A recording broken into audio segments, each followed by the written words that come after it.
And good morning, everybody. Welcome to the Orange Blossom Social. I am your humble correspondent, Bobby Randall, along with my sidekick, Dangerous Dave Hawkes. Good morning, everybody. Fine looking. Look at the faces on them, Davey. Look at all the pretty faces out there.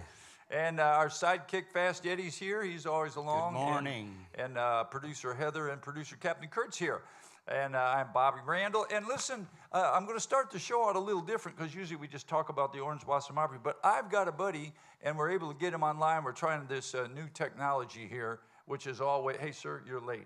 Trying this new technology, but he's on video. I think, I don't know if we can get him on camera here, but we're going to try it. I think it looks like it might happen. He's here. And say hello to my friend, Mark Oliverius. Good morning, sir. There he is. How are you, Bobby? Good to see you, brother. So a quick story on Mark Oliverius. Mark Oliverius is still in the, I call him still in the trenches in the fight, but he played piano for Mickey Gilley for many years, played piano for Joe Diffie for many years, and he and I met when Sawyer Brown, a couple of summers we took out, we had an extra guitar player, extra piano player, and two horn players, and Mark came out and worked with us then. That's back in the early 80s, and I've been best buddies, best pals with him ever since then. So we have him on this morning because you're still up there in the fight in the music business. Oh, yeah. Never stopped, you know. It's all because of you. I blame it all on you. Well, I kind of drug you into a few things, I think, back in the day. We did. But, you know, so many things have changed up there now, Mark. First thing I want to ask you about is songwriting. You know, I know you've written a lot of songs and made some money writing songs. And with the new technology and stuff, you know, with not selling anything tangible like a record, can songwriters make money these days? Good question. I mean, you know, only the very, very, very few. It was a tough game back then. Yep. And it's even tougher now. Obviously, there's a lot of writers. The writers, the artists are involved. Writers, you know, the top writers. The same thing, Bobby. They want the guys that have proven and gals that have proven track records. They'll take them out with artists on the road, and so the artists get a piece because of these 360 deals. Everybody's getting a piece of the action too. But you know, for the most part, I think, which is what you guys are doing down there, which is what you've helped build. I think the main game is the live show, and that's where the point of sale is. That's where the merch has to be, you know, transacted. But yeah, I mean, songwriters. I mean, a kid I produced, Josh Miller, he's one of the top songwriters in the world right now. He's had, you know, 32 weeks at #1 with this BB Rex, a Florida Georgia line cut, and Josh has got a lot of songs, you know, under his belt, a lot of #1s. But man, it's a thinned out herd when it comes to strictly songwriting. Let me ask you this: do you see people, these kids today? Are they coming to town? Now, for those of you that don't know, Nashville has an area in town called Broadway, which is downtown. When I moved there, you wouldn't go down there without an AR-15. It was all peep shows and junk holes, but that whole place has been redone, and it's a strip just like Vegas almost, and there's tons and tons and tons of honky-tonks. A lot of kids move into town just to be part of that, just to play on Broadway. Right, they're grinding it. I mean, it's a grinder down there. I mean, they can make money, and you're down in the middle of it, and doing shifts, you know, 4-hour shifts here, a 4-hour shift there, just like the studios. It's kind of structured on that same 10, 2, and 4, like this, you know, 10, 2, and a 6, like the studio sessions were in our. Speaking of studios, let's talk about that. I know you do a lot of studio work, and as I see a lot of the big studios I worked in, I can name them, you know, Emerald Sound Shop, all of them. A lot of those big studios are closing, again, because of technology. Technology is a lot different these days, and people recording songs in their damn basement. It really is. I mean, back in the days, we were cutting at Studio 19 and some of these other shops, and then the first time I went into a house was with your engineer there, Mr. Nathan. Nathan Smith. He had 3 ADATs in his house on 15th, and they sounded great. And boom, you know, all of a sudden, you didn't pay for the glass and marble. You know, you could cut your recording costs and still get a great sound. So you know, I forgot that. That I wouldn't know Nathan Smith, who works here at the Opry. Everybody knows him here. He does an incredible job as our house engineer. I wouldn't know him if not for you. I forgot that. I met him through you. That's correct. Yeah. You asked for a great engineer. Where can we cut some stuff coming up? And I said, yeah, give this gentleman a call. Yeah, Nate's up back in Nashville up there working today. Well, tell me, I know you got a new artist you're working with. Tell me about that, and we'll let you run. Well, we've got the label. I'm working with a bunch of different artists, but on our label, Big Timber Entertainment, I've got a partner, Troy Brown, who's in Wisconsin now. He's the president of a global hardwood distribution company, but he's a music lover, and I produced his daughter, Mia. She's a terrific pop singer. So we signed her to the label. Troy came to me and said, let's start a label 2 years ago. So we did.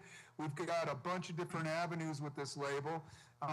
We develop live shows and different services for artists, but of course there's still the distribution and the production of music. But then we signed a gentleman I've been working with here for a while, Timothy James, and Timothy's got a tough story. I mean, he's got a bunch of scars, and he's early 30s, but his writing is, as you heard Summertime in the Country. And I mean, I think he's got this huge voice, and we really feel like we've got a very competitive product in Timothy with the country, fitting into that hearty Morgan Wallen kind of jelly roll, that whole edgy thing that's going on right now. Awesome. I know you played with Lori Morgan for years. You still see her much? She comes here, and we talk about you. You know what? I hope so. Actually, I'm going out with her in February again. I mean, they call me, and they always call me. Becky has this or that going on, so I go out with them, and we have a blast. You know? Well, you tell her I said hi. Listen, in closing, I got this artist. Now he's 72, but he's a handsome guy. He can hold his own, and maybe I'll send you some stuff on him. See what you can do with the old fart. Sounds good. I'm not looking at him, am I? Man, listen, thank you for being on the show this morning. I think our Zoom show is over with. He might be gone, but man, if you can still hear me, I love you, Mark Oliveris. He's a wonderful man. Mark Oliveris, everybody. Awesome. All right, let's talk a little bit about the Orange Blossom Opry here in Dangerous. We've been, how many Christmas shows do we have under our belt? Under our belt, we have 4. Four, so I guess we have 4 more to do? Yes, 4 more to go. Starting this Thursday, Friday, Saturday. Any of y'all been to the Christmas shows? 2 people, 3, 4? Yeah, you like it? Good? All good? No complaints? All right, I only got 1 complaint, and that was all. One guy called. One guy didn't like my Biden joke, but it's all right. He'll get over it. It was funny. I kept telling. He said he didn't like your politics. I said it's not politics. It's a joke. There's a difference. Politics is when I sit up here and try to tell you who to vote for and tell you this and tell you that. That's politics. But a joke's a joke. Can you not relate to that? It was just funny. That's all it was meant to be. All right, moving along. Big things coming up. Yeah. We got this Thursday, Friday, Saturday, and Sunday. I got this big thing in yellow here says that there will not be another podcast till January 7th. So we're grounded. But we've been cut. Yeah, we've been cut. Budget cuts. Budget cuts. No, it's because it's Christmas and New Year's. I was planning a big one too. Yeah, were you? Yeah. A podcast or something else? Yeah, podcast. Oh, well, I'll be gone next week. I'm going to drive to Michigan. Not drive. I'm going to fly to Michigan next Monday. Are you in town? You staying in town? We're staying in town. Charlene and I are going to stay in town. Actually, we've been looking around. I think we're going to take the RV out for a couple days and go camping. Yeah, that's cool. And how about you, Eddie? Fast Eddie, you in town? You staying in town over Christmas? Yeah, I think so. We're going to go down and see some lights down Daytona and different things. But yeah, well, I got a big list, a honey-do list at the house. Well, you still have that ankle bracelet, though. You can't get too far from. I can't leave Florida. You can't leave Florida, so you're kind of stuck here with that.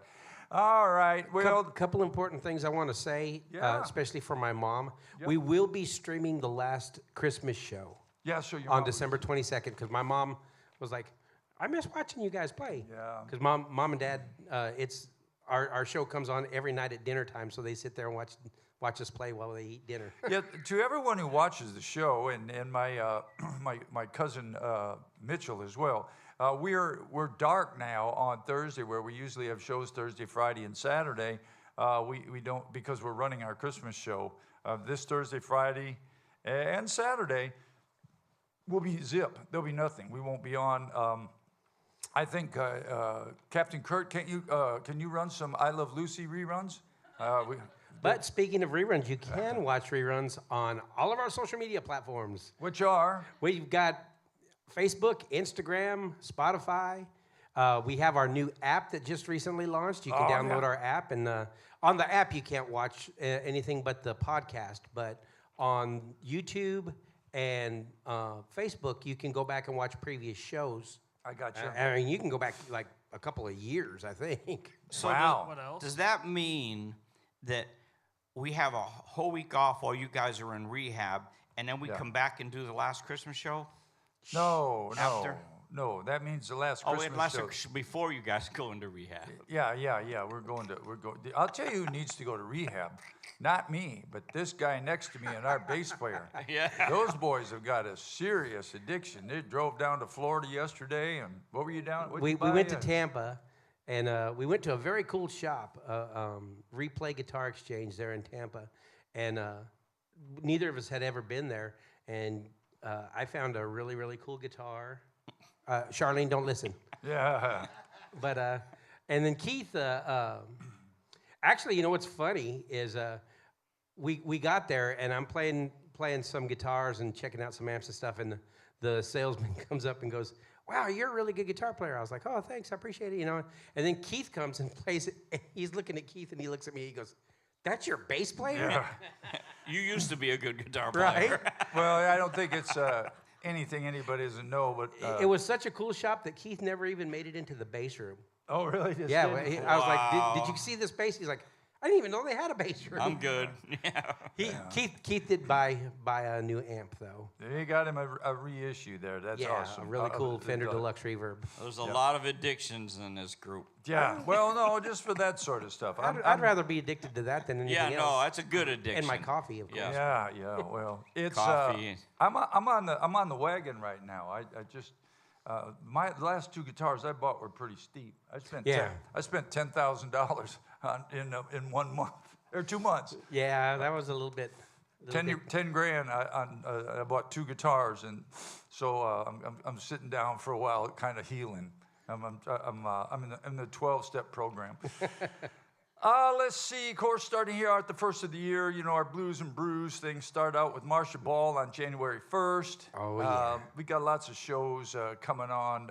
You know, I always tell people, go to the website. I don't know if I would like to sit and talk about all of the shows all day long, but there's some incredible shows coming in January.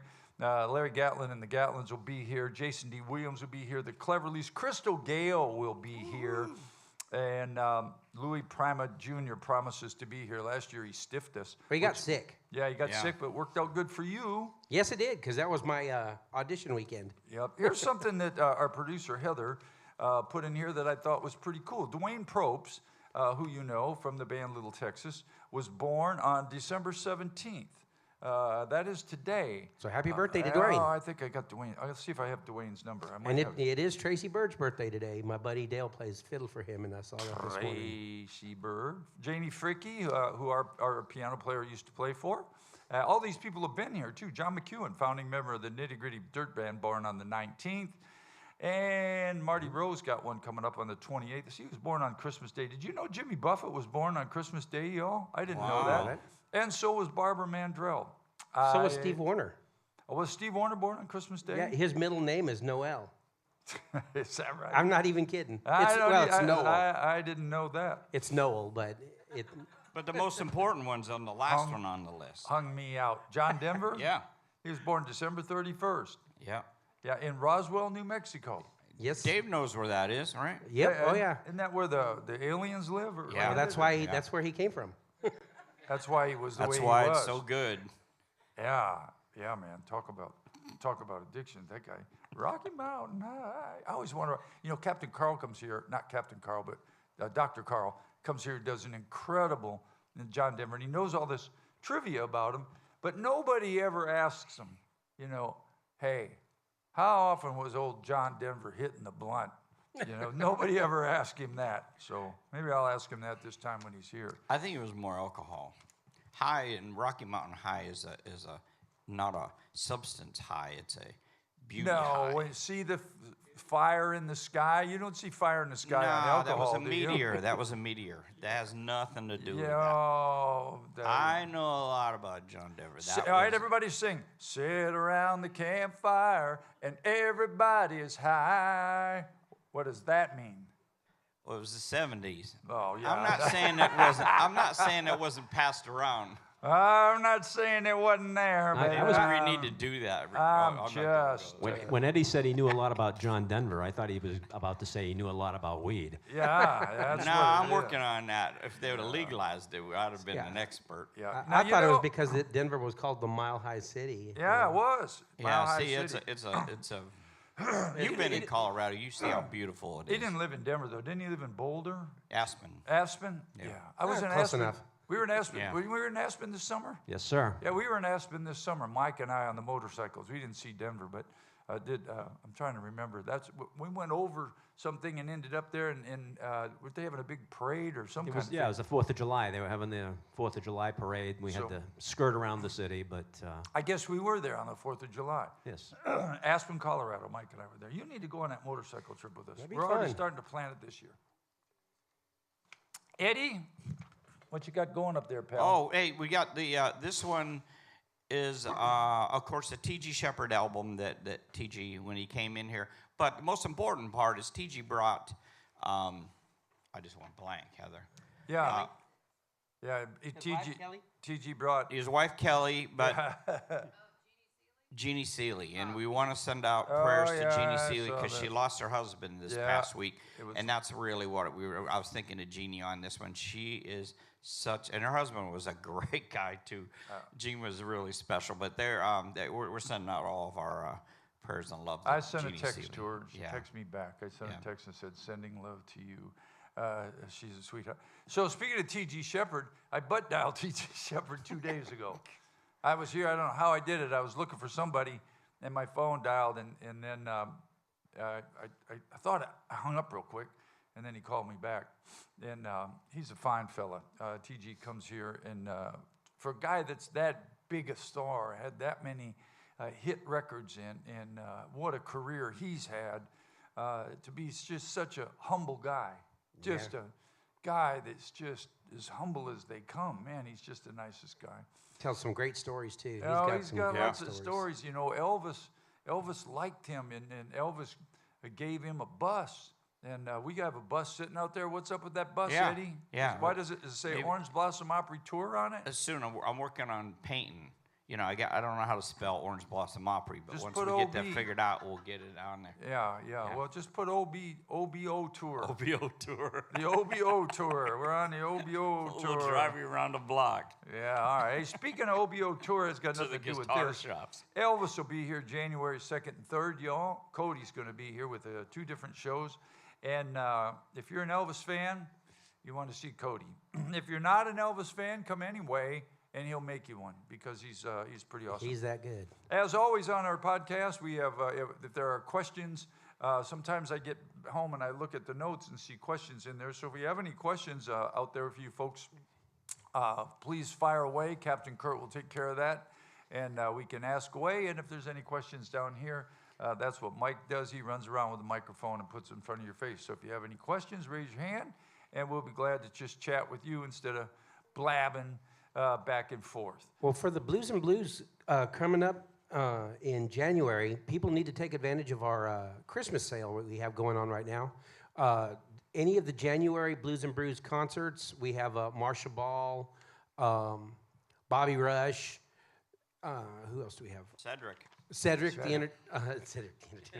Yeah. Cedric Burnside, and anybody that buys tickets for the blues shows in January until the 21st, I believe, it's buy one, get one. So it's BOGO. You buy 1 ticket, you get 1 free for the month. That's pretty cool. Hey, now Yeah, what about this here? good deal. Eddie, you know everything from Bobby Rush. known for funk, OD funk. I'm gonna tell you what. If you want I have to no idea really what that is. brighten your day, you need to go listen to some Bobby Rush. Funk, OD funk. I'm gonna look forward to that one. There's a couple of these that Allie is really gonna be my special one. But and of course, Paul Thorne is off the chart, man. I mean, that dude. But there's, the funny thing, I'm looking at these and doing a little bit more research on this. Heather did a ton of research on these artists. But when you go, some of these opening acts for these things are going to surprise people because they're going to come out firing. There's some of these opening acts, we haven't mentioned any of them, but if you go on there and see who, they are going to be hitting it, man. I mean, I love the Reverend one. That's the day before my birthday, and I'm real old this year. Oh, Reverend Peyton's Big Damn Peyton, Band? man, that's going to be a revival there, man. We're going to be tearing that up. Yeah, well, wait till the OBO Blues Band hits the stage, yeah, y'all. yeah. Then you'll have something to talk about. We have a question on Facebook up there. Come on. All the way from Sherry Young. Bobby, have you ever met or played with Vince Gill? Yeah, I've never played with Vince Gill. I actually know Vince. This is a long story. I was, at one time in my life, I was going to be a record producer, and I worked for Sony, and anyway, there was talk of me producing Vince because I've been to town a long time, remember. Vince had been to town, and RCA had produced a record on him and not done well. And I had a friend that worked there that liked me, and I was producing. I told you I did some stuff on a bunch of other people. Well, Tony Brown ended up getting Vince Gill. But here is a story that I have about Vince Gill. Vince Gill knocked me on my arse as hard as I've ever been knocked on my arse before. And I've been in a few bar scraps and never got hurt real bad. Have I, Larry? Larry knows I've been in a bunch of bar fights. You've been in a few scraps yourself up there. Larry and I come from the same school of beer joints. Anyway, but the CMA used to have this thing during Fanfare. And at Fanfare, they'd have all these different games. It was cool. They held it at Vanderbilt Stadium. And I don't want to say any names, but two people kind of got it kaput because actually Ricky Skaggs and Ricky Van Shelton went to the CMA and said, well, it's not really fair because we're not athletes. But let me tell you something. We had ball teams. We played all kinds of games, and there was athletes. Charlie Pride, he was an athlete. Randy Owen was an athlete. Gary Morris was an athlete. I was a pretty good athlete. We played ball games, and we played football games, and it was all these people. There'd be like 20,000 people there show up in the stands at the Vanderbilt Stadium, all part of this CMA Fest that was held in Nashville. They stopped doing the games and all that stuff anyway. Well, anyway, Gary Morris is the quarterback, and I'm out on the line on the end, and I could run pretty good, and I'm tall, and I could catch good. So he's going to hit me coming across the thing. Well, that football no longer landed in my hands. And Vince Gill cut across me like that and took my legs out from underneath me. And it knocked the wind out of me. And Vince is a big old boy. Oh, Vince took me out. So every time I see him, we discuss I bet you that. didn't do that again, huh? Nope, I'm nope. not going across the middle. Took me out. So Vince Gill's probably another one of those humble, nice guys. Maybe we could call him sometime and get him on here because he likes to talk guitars. We could talk That would be cool. guitars with him. But I've not ever played with Vince. So if you have any more questions, come on. Let's see. Well, Crystal Gale will be here. That's just like the top shelf stuff, right? I mean, she's of that era. Some of probably one of the few people left of that. That'd be like 70s country, right? Wouldn't you Oh, say? yeah. She was huge in the 70s and 80s. Yeah, me and Chef Chris were saying that we're going to be waiting backstage with our hairbrushes. Yeah, she's still got hair down to the floor. Yeah. She's not huge. I mean, she's only about that big. Very short, yeah. I imagine compared to Bobby, she's going to look really short. You know what I was noticing the other day on our choir? We have a girl singer that I've known quite a bit. She used to babysit my squirrels. She's an animal activist. She's one of the sweetest women. My wife's known her for a long time, Mary Shaner. And it was the first time in the couple years I've got to know her that I ever stood and talked to her. And literally, it was like, I look right down at the top of her head. Yeah, she stands next to me in the front row of the choir. She's really short, but she's a sweetheart. And let's see what else. Well, don't forget that the same day as Crystal Gale, because Crystal Gale is doing matinees. Yes. And then the Sunday, that same day, that evening, we have our Faith Country show. Faith Country. That people ask that. It's not Faith Hill music. It's on a Sunday, and we're going to do. Kenny Evans, our buddy Kenny Evans, is going to come to town. He's probably one of the. There's a bunch of people that come here that are great singers, but he's got to be in probably the top 5 singers that come to the Orange Blossom Opry. Nobody's any better than he is anywhere. He's awesome, and we're going to do a Sunday night show of just good feeling kind of country music. We'll do Joe Diffie music. We'll do all kinds of stuff, and Kenny always his Brooks and Dunn show always sell out, and so we'll do a few Brooks and Dunn music songs as well.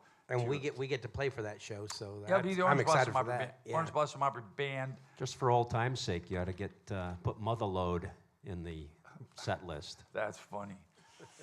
Yeah. Well, that's the old days we were talking about. Did you let's see? Did you ever try to write songs? You ever get into it? Some people do and some people don't. I've written a few, but nothing good. So. Yeah. Everybody that writes songs, the hardest thing about writing songs is to look at your song and go, this ain't good, or this is good. And everybody that writes songs thinks their songs are great. And it's a tough. Not me. It's a tough thing. I think because of my background, aside from owning a bar, that being a song guy has been. If you ask, what are you the best at? What are you the strongest in your field? Guitar playing? Yeah, definitely playing guitar. Yeah, and you as a fine one as well. I think that if my strength lies in, because I did it so long, in production of music and songs, because not all songs that you hear on the radio, especially today, are great songs. A lot of things go on behind the scenes that you don't realize that happen that get songs played on the radio, and you hear people singing them and you go, man, that's a horrible song, why are you singing that? But it gets ground into their head. One of the things we do at the Orange Blossom Opry is the reason I think that the success of the Friday Night Live lies in, of course, we have an incredible band, but we only do songs that are like number 1, 2, 3, 4, 5 in the nation. So you go back, and a lot of times these guys will bring great songs to me, but I say, well, not if everybody doesn't know it, if it's not a big, great song, then we don't play it. So that's how we pick our material, a lot of people ask. And we pick it because it was a great song, a big song, in a song that everybody knows. I don't know how I got off on the ditch in that, but I did. Diamond Rio will be here on March 8th, everybody. Somebody was here talking about Diamond Rio. One of those guys from Let's Hang On is a big Diamond Rio fan and said he was going to come back when Diamond Rio was here. And I said, if you come back, you can get up and sing a song with us. So maybe he'll do that. Oh, that'd be cool. Anybody see Let's Hang On this weekend? They're some great singers. Aren't they? Oh, yeah, absolutely. To me, that's amazing. We talked about that music back in Frankie Valli's day, and the melody, melodically, they don't write songs like that anymore. If you listen to the chord changes, they're real different. Lots of 3 chords in there, lots of different chord changes that people don't do anymore. And the melody of those songs were so pretty. Nobody writes songs like that anymore. And the way it lends itself to the stacked harmonies, Oh, God, yeah. And so would it be fair to say that Frankie Valli was singing in falsetto before the Bee Gees? I would say so. Can you sing falsetto, Eddie? Sure. Let us have one. Come on. Yeah. That's about it. I need reverb. Oh, you Yeah. need Yeah, reverb. Yeah. Well, your falsetto voice, you all have them. Do you know that? Can you do a falsetto voice, anybody? Is that voice up there? Yeah, not on a Tuesday morning. It's the Mickey Mouse voice. Everybody has a falsetto, and you can sing better. I can sing better there because I have vibrato. Yes, question. Will you please shut up, Bobby? Yeah, Question, that's go. about it. This question is from YouTube from Patty. I'm going to butcher this name. Flogman? Yeah, Flogman, oh, Patty. Yeah, how do you choose who sings backup on each song? It's pretty simple. I would say it's pretty simple. We have a set. Keith sings the high one, Chris Yeah. sings the low one, and that's it. Well, I usually, because I'm up front, I sing the low one. You don't pay attention. Well, I mean, if Chris is singing the lead, Chris, Yeah, obviously that- you're going to sing the lead. You follow Bobby's look, he goes, take it. No, we have a thing that if Keith sings lead, then Chris and I sing harmony with him, and then if Chris sings lead, Keith and I sing harmony, and then if I sing, they sing. So it's the three of us kind of belted around a little different. It depends on who sings. And Davey, who also sings real well and can sing harmony, the only reason he doesn't is because those guys got here first. And so I was late to the party. Yeah, so a lot of times when there's a vacant part, we add Dave because he Or can- like if Chris is singing a lead line and the lead needs to be in the harmony, I'll take over for the lead part, and Chris will sing do his. I call them the vocal acrobatics. Yeah. And it's just a thing that I don't think we sat down and we just kind of fell into it. It works that way with every band, though. I think you fall into a rhythm with Yeah. Well, everybody gets their parts. I never wanted to be the lead singer in a band, not in any band I've ever been in. I can sing, but I'm not a singer, and there's a difference, I think. Chris Cockburn is a singer. I'm not. So, but I've done my whole career on all those Sawyer Brown records and everything. I've always been a harmony singer, and I'm not tooting my horn, but to really sing harmony correctly, like when you come and see these guys, like Let's Hang On and all that stuff, is not easy. And it takes a while. When Keith came in the band, I'd never sang with Keith before. And it takes a while to learn how they sing. And that's why they tell you brothers, the Gatlins, that's why they sing so good together, because they started singing together when they were 2. That blood harmony, you can't beat it. Yeah, it's hard to beat. So then when you change guys, members in the band, excuse me, then you have it takes a while to sing to get together. And I don't know, it took us a little while, but now we're pretty much on a roll singing. Everybody's kind of got their part, and they just know, well, when you sing this song, I'll sing that. And that's kind of how it works. And I think when Dave sings, I sing with you. It's Keith and I singing when you sing. Yeah, And mostly. Yeah, Chris and I sing a lot of times the same part, and a lot of times I sing just because I'm standing up front. I don't want to just be standing there looking stupid, so I sing harmony parts as well. Speaking of different tones and so forth, not to Yeah. give away too much, but in the Christmas show, you're talking about Keith singing high. Where the hell did that other voice come from in that one song? Oh, the choir? No, he sings by himself, and yeah. I had to look around the stage trying to figure out whose voice that was. Oh, that's when he sings bells will be ringing. No, The other one, Elvis, thank you very much. Oh, no, can you not see that woo woo woo? he went really low. On Yeah, one but song. he's singing like Elvis, and then were we sucking, Davey? Because for some reason Laura Kay came out and said, "I think I need to help you with the woo." You need some help. Well, I think we were going in the commode, because if you listen to that song, it's stupid. Anyway, not saying Elvis was stupid, but it was stupid. The background singers go woo, woo, woo, woo, woo, all the way through the song, almost to the point of being annoying, and we must have been hugging. We just carried that tradition right on. Well, because Laura was going to be singing on the next song anyway, so she's like, "Well, I'll just come out and do that part." Well, yeah, because it's probably a lot better. And it with was hers. females on the record anyway. It is, yeah. And but Keith is the guy, man. Keith can get up there and sing. There's no question about whoever called in about the harmony parts, who gets the high part. There's not even a question when we're working up a song, and there's that part in the stratosphere. It's Keith Horn.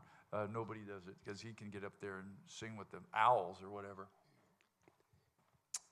Anyway, did you learn to sing harmony when you were a kid? Did you have a family, or do you just pick that up? I just picked it up pretty much. My dad sang quite a bit, but my family, my parents, neither of them were overly musical. Yeah. It came from my grandparents. I don't want to start a war here, a civil war, but it seems to me like in the South, and because of Southern gospel music, that people are more are better at singing harmony. In the North, there's lots of folks. I've seen tons of country bands, and these guys are singing what they think is harmony, and it's like, dear God, what are you singing? It's not very good. But I think maybe the influence of Southern gospel music in the South, because it's a real parallel part to sing harmony. It's not just one note wherever you think you're singing harmony. And speaking of harmony, one of the worst harmonies on any record in the whole world, now I'm really going to get letters, is Jackson. If you listen to Johnny Cash and June Carter sing Jackson, go listen to that record today when you get home. That is two people not knowing what they're doing. And one of the biggest records in the whole world. It was funny, though. Oh, it's horrible. When they did it, though, it was great. Yeah, do you know why Johnny Cash goes, do you know why? Because he couldn't find his note. And they're going, he's going, the guy's, okay, there I am. We got married. Anyway, I'm picking on Johnny. Johnny Cash was a legend and a nice fella on top of him. But that record, woo, was a lot of fun. Anyway, so much for that. Come hear the Gatlins. They got some of the finest harmony you'll ever hear in your life. They sing different variations of harmony. And the Isaacs too. Oh yeah, they're gonna be here as well. But they're family again. See, family. Those two girls and Ben, just tear it up. I was listening to the Cleverleys this weekend, just for something to do. Wow, what a mess they are. Yeah. Wow. Some of the music they do, which is really weird, because my wife knew every song. Really? The Apple Bottom Jeans song? I didn't know any of those songs. I've heard Walk Like an Egyptian. That's a Kurt era. Yeah, they play all these whacked songs, whacked out I do songs. know that song, Eddie. Thank you. Yeah, I know you know that song. You know it too? I'm so disappointed in both of you. Jeans, boots with the fur. Yeah, we're not. Well, one of those They'll probably songs. play it. One of those songs is a Beyonce song. Oh, Single Ladies. Yeah. That's What is it? right. Single Ladies. Single Ladies. Yeah. So they're Well, playing that's that. kind of a and- good song. Well, Yeah. I'm listening to that going, what in the hell is that? And I look, my wife's just singing along with it. She goes, oh, this is awesome. I go, what? This is awesome. It sounds like pig Latin to me. But I'm anyway. sure they do that very good. I think I've seen a clip of that. Well, they do. That'll be good. They're incredible. Yeah. They're incredible players and singers, but instead of doing traditional bluegrass music, they do it to all these other odd songs that you wouldn't think would be. There was probably some Rocky Mountain High involved in forming that group. Yeah. Yeah. Well, another not thing, I worked a show with the Cleverleys when I was with Confederate Railroad. I played a show with them, and they were all backstage, and I'm hanging out and everything, talking to these guys. I don't know who they are. We're just all, yakking backstage. And then the Cleverleys show up, and I thought, I wonder where these guys came from. So they don't look like that in real life. That outfit and that whole getup that they have going, they don't look like that when they're backstage. Oh, Yes, sir. Bring on the Facebook question. Nancy Wallace wants to know, how often does the band have to back up artists when they come to the Opry? not as often as you think. Yeah, it's a hit and miss.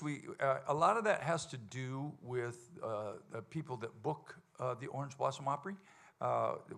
Some of the things you can do is occasionally you can get your buddies, or you can get people that have heard of the Orange Blossom Opry band. Let me retract and start with this.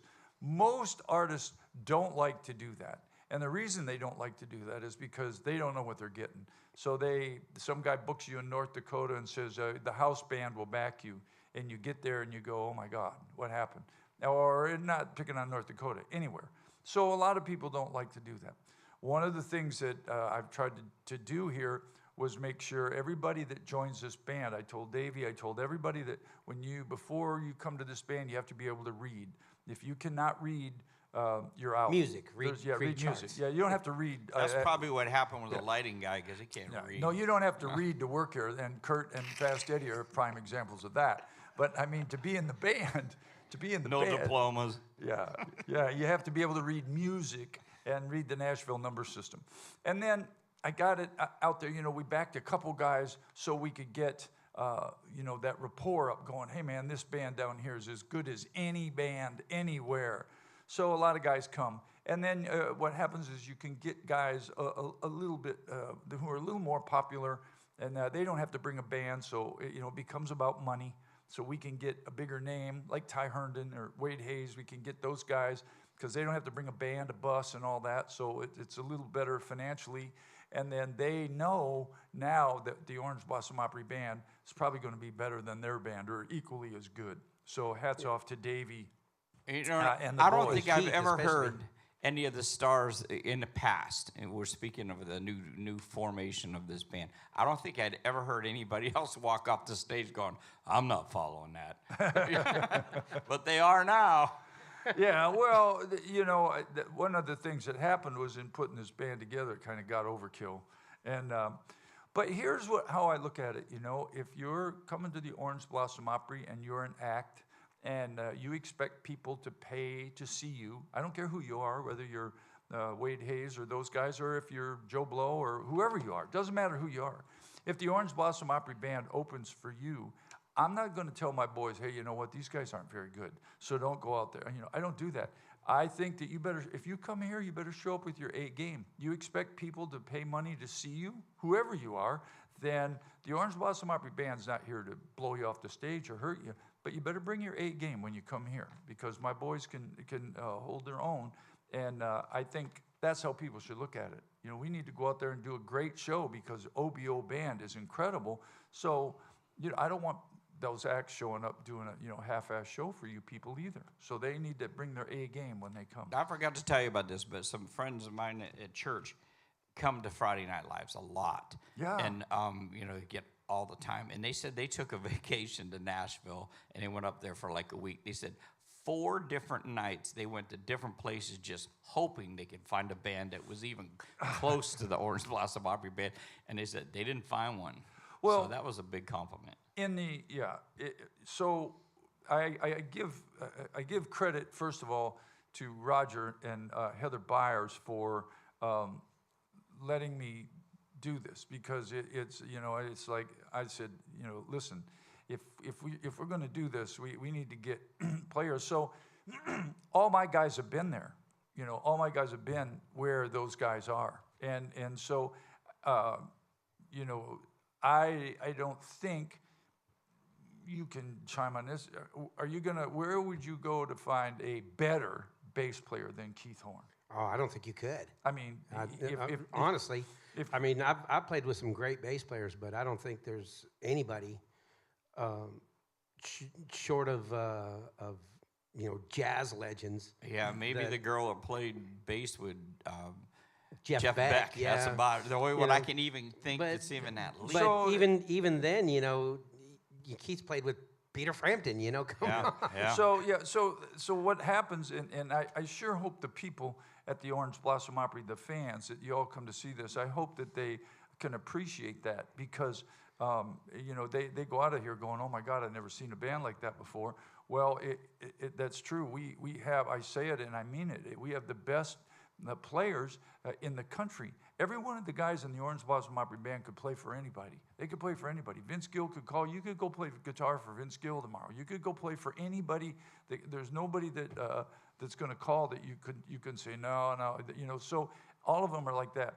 Randy, our drummer, although he's not the most versatile guy in the old traditional country, he's awesome, and he too has played with a big act. So you can go anywhere you want to go, y'all. You can go check anywhere you want to check, and you're not going to find anybody any better than what you have here on stage at the Orange Blossom Opry. And again, And not just musicianship, but the variety.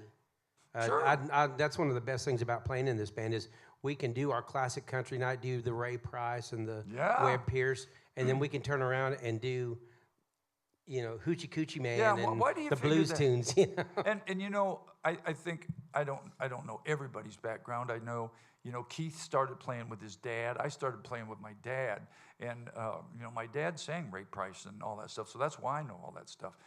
Keith, the same thing. So you had to come from more of a versatile background because Yeah. you know all that stuff. I can play Ray Price song and turn around and play, whatever, Metallica. What the hell were you guys playing in here the other day? When I was in here, I went, my band has gone completely whacked in the head. Oh, we did that Ted Nugent. That was fun. Yeah. Yeah, and we played I don't know, Led Zeppelin song the other day. Yeah, that was fun, too. Then we're playing Badfinger. So the band is also very versatile, I'll just say that. So we're very, very lucky. I'm just a guy that happened to know all these guys that knew somebody and was able to, it took me 2 years to get Keith Horn here because Kevin talked about retiring the year before he did. And I called Keith, and he said, no, I'm not quite ready yet, but I've always wanted to live in Florida. And so the next time I called him, and then he came down, and once he came down, I kind of saw what was going on down here. And every one of these guys I have to attribute to the success of the It helps that I'm an enabler, and I feed into his addiction, taking him to all Yeah. these guitar shops. Yeah. That would have speeded the process up if you'd have told them how many guitar shops are down there. Yeah, because we've gone down into Orlando. We've been to we haven't been to Jacksonville yet. There's some guitar I'll go shops when up you there. go, when you go there. We need to take you that one we went to yesterday in Tampa, and then don't forget that there's that amp manufacturer down in Sanford. We got to go check out. Yeah. Remember what I just told you? Yeah. See, $10,000 right here, y'all. I spent $10,000 in 2 months. There'll be a new barn coming soon. Yeah. Pardon me. Yeah. So that's it's just all it's all in the good. If you have any questions out there on Facebook or YouTube, wherever you're watching, please feel free to And send speaking them of Facebook and YouTube, don't forget to subscribe and share and do all the things. We have our Spotify channel you need to subscribe to. We have our YouTube channel. Every time that you subscribe and like to our YouTube, it helps put us in the algorithm to spread to other viewers. And we're developing a pretty good following. We need to keep that momentum going. Yeah, what was that word? Isn't that something? I thought Eddie was diagnosed with that. Oh, the algorithm? Yeah. Rock algorithm. Hey, that's a Question. good title Yes, for ma'am. an So you album. got to tell me your name and where you're from. Joanne Karen from New Hampshire. Hello, Joanne. Good morning. What is the deciding factor when you guys stream an artist that is here? Because sometimes you do, sometimes you don't. It's up to them. We offer that to everybody when they come here. So we say, hey, we stream live to all these people, and we offer it to everybody that comes here. If they want to stream their show, they just sign a little release that says they're okay with us doing that, then we do it. So if they don't stream, a lot of times it's on them. But most of the time we offer it to all the acts that come here. And the thing about it that I tell them is I said, listen, because Eddie and Tom, Captain Kurt, whoever's up there doing all the stuff, when you're watching at home, they get a lot of effects on there. Those guys are whacked in the head and start doing crazy stuff up there, and they have all kinds of crazy effects. And I said, listen, because you could use that as a promo. Nathan Smith runs the sound, and it's as good as any record. And if you're welcome to, if you run it like that, you can record it, and people can I use think it. we have another question. Yeah, another question. Yeah, I was just going to say. Name and where you're from. Dave, and I'm from Ohio. All right, Dave, we won't hold that against you. Go Buckeyes. Anyway, hey, listen, not only do you guys are great artists and perform super, I think what makes it special here is that we all feel like we're part of the family with you. Yeah. You guys relate, and your personalities come across really well. And that's something that's different than a lot of places, and we appreciate it. Well, thank you. It's such a, what do we see, a little over 500 people in here. And I always try to tell the guys, and we tell everybody, it's just kind of like we're playing in your living room. Because we can stop at any time. And if you want to, somebody raises their hand, I'll stop the show and go, yeah, what? We don't care. That we're just having a good time, and we want that to reflect that we're not better than anybody, and we're not a glitzy thing. We're just up here playing really good music. Especially like on Friday Night Lives, at the end of the show, we'll form a little meet and greet line, and we'll say hello to everybody that comes in. Yep, and I get a lot of people telling me, how they enjoy my enthusiasm, and I always look like I'm having a great time. And my answer to them is always, Well, of course I'm having a good time. I'm getting to do what I love to do, and I'm And making of a course living the- at it. The medication that you Well, know. medication, yeah. and that notwithstanding, but no, you got to love what you do, and you've got to be appreciative of what you do. Because if I was standing up here looking like I was having a terrible time, who would want to watch it? You know? Yeah, and we had that a few times here, and all of that has gone away. And I also think that's the truth. Now, a lot of times guys are reading charts up here, and because they're trying to play music that we're not all that familiar with. But when guys are just like, that's the thing about Friday Night Live is we know most of the songs, so we're just out here tearing it up. Having a great time, yeah. Oh, One time I plus- sat in the dentist office, and I was sitting next to Marty Stewart, and he said, you know, Randall, he calls me Randall. And he goes, you know, Randall, he said, reason we got into this business is to have fun. He said, when it's not fun anymore, we just need to go home. I said, you know what, I think you're right. And You know, and another big I part of quit this. the band I was in about a week later. Another big part of this is, that is like the hidden gems here. That realistically, the volunteers, the guys that do the parking, Absolutely. The cook, the I always staff in the try to- office. I always try to tell that they're, Yeah. they just see the band up here ripping it up, and the band gets all the glory, if you will. Man, there's a ton of people back here that it takes to make that happen. You wouldn't believe how big of a fuss and big of a deal you can ask our bosses. Yeah. We made of just the position of a stage manager. Most people in here have no idea what the stage manager does, no idea what he does or anything, but yeah, you can't do a show without having it. And we had some issues with guys not knowing what they were doing and guys trying to do two jobs at once. I will say this, we now at the Orange Blossom Opry have got the best stage manager and a guy that cares about his job and does a great job. Yeah, he does other things as well. Who is it? Captain, Yeah. I forget his name. But And Heather and Roger have been able to manage all that, when you've got a group of Lot of stuff. squirrels around like we are, trying to keep that Got all another question in up line. front. Yep, name and where you're from. Karen from Denellen. And to follow what he said, it comes from the top. Heather and Roger Oh, yeah. are warm folks, kept me sane during the pandemic. Oh, When yeah. you guys were live streaming. Thank you so much. Yeah, wasn't that great of Roger? That was nice of both of them to, when we closed because of the pandemic, I said, well, what are we doing? And Roger and Heather both let us do shows. We played to empty auditorium in here. And Roger let us come in and we played, and we were basically just putting shows on for the folks on Facebook, just doing that, which kept us working. And also, I think it helped keep the Orange Blossom Opry visible. So they've been awesome. And I don't want to say it because they're both sitting here, because if they weren't, I could tell you what a pain in the ass. No, they're awesome. They both they offer their opinion, but they don't force us to do anything. They manage by hiring people and then letting the people do their job. And I have worked for people before that don't do that. And it's like, what the hell do you need me for? Why don't you just do it? Because you seem to know more about it than I do. You don't need me. And that's not been the case here. And I've gone to Roger with some crazy-ass ideas. And a lot of things have come to the forefront, come to happen, because he's willing to, he's like that, and they both are. So, and also we're responsible, of course, for the music and all of that comes in here. But everything else that goes on, they're responsible for. They put all the new seats in here. They put the floors in here. When I first came here, that lobby, I went, holy hell. I don't know if you remember what that lobby looked like, but Heather, I believe that's all her work. That lobby is beautiful. beautiful You lobby. just want to hang out in the lobby. It just makes me feel like I'm at home. So I go out there sometimes and hang out. They also started, if you've not been to the Orange Blossom Opry before, come early because they have a thing out on the patio. Then that started out with some guy standing in the dirt. And now he's got a stage out there, beautiful stage outside that you get free music and before you even get here. So the place, and like I said, the last... And some great entertainers out there, like Yeah, Chop and it's not slouchy. Lou and those guys. In the last 2 years, really, the last 3 years is where I've seen, the last 3 years I've seen the most growth, but the last 2 years has just been amazing.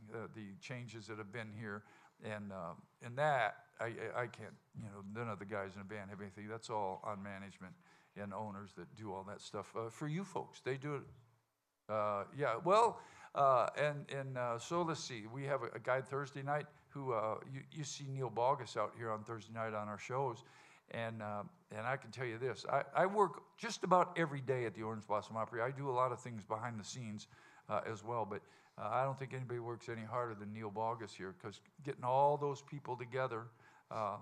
When the changeover came over, I did that for a while. I said, okay, Roger, I'll do everything. And so I did that for about 2 weeks, and I called Roger and I said, look, I quit. I'm not doing that. You don't have enough money to pay me to do that, because that's just hard. So Neil Bogus and his wife, Jenny, work real hard making that showcase thing come together. So that's another person. You know, they don't, a lot of folks work hard here. Question down front? Name and where you from? Where you from? Upstate New York. Yeah, but your name, got to spit out. Are you in the witness protection program? He's not allowed to mention that. Can't say your name. I just have to say that we've been coming here for 23 years. Wow. And there's a totally different vibe here. And it's very evident that you guys are very comfortable with each other. And it's great. And I'm addicted to this place. All right. Well, you know, it has changed a lot, and so I don't know. I wasn't here in the beginning.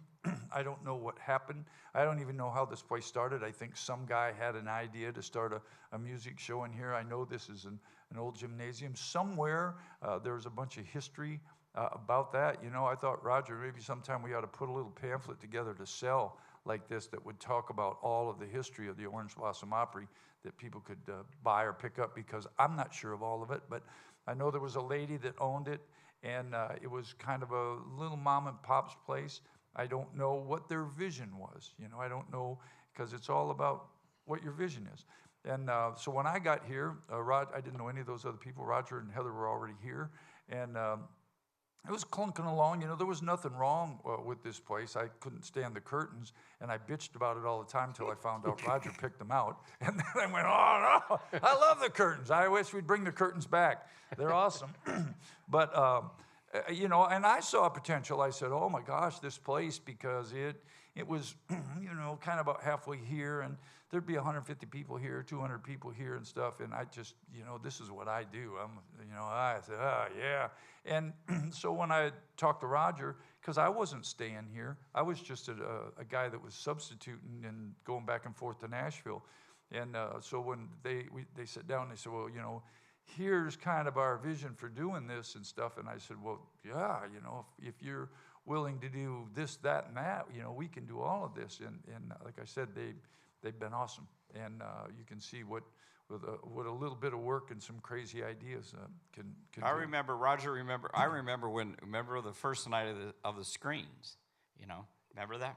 Oh, they didn't? Yeah, I had met Roger working at the church, and we were talking about, he was thinking of upgrading screens. And I remember I had bought a front row ticket to see Carl Bennett on New Year's, I think it was a New Year's Eve show. Walked indoors, Roger said, hey, we got our screens, you want to run them? That's where it all started. Yeah, I forgot about that, but that's where it all started. He had no idea what he was getting involved in. Reeling them in. Gotta wrap it up, boss. I think, correct me if I'm right, because we got to run, but are there 30, how many people work here, Roger, altogether? 30-some people? 37. So there's 37 people here employed at the Orange Blossom Opry.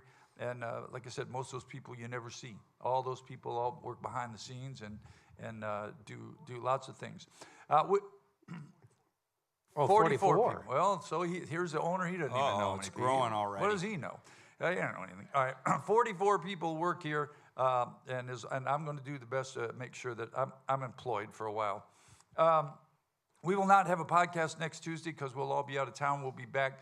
Will we be back the first Tuesday in January, boss? No. Second Tuesday. Second Tuesday in January, we'll be back on the podcast. God bless each and every one of you. Merry Christmas. Happy New Year. We love you. Come see us at the Orange Blossom Opry. You'll be glad you did.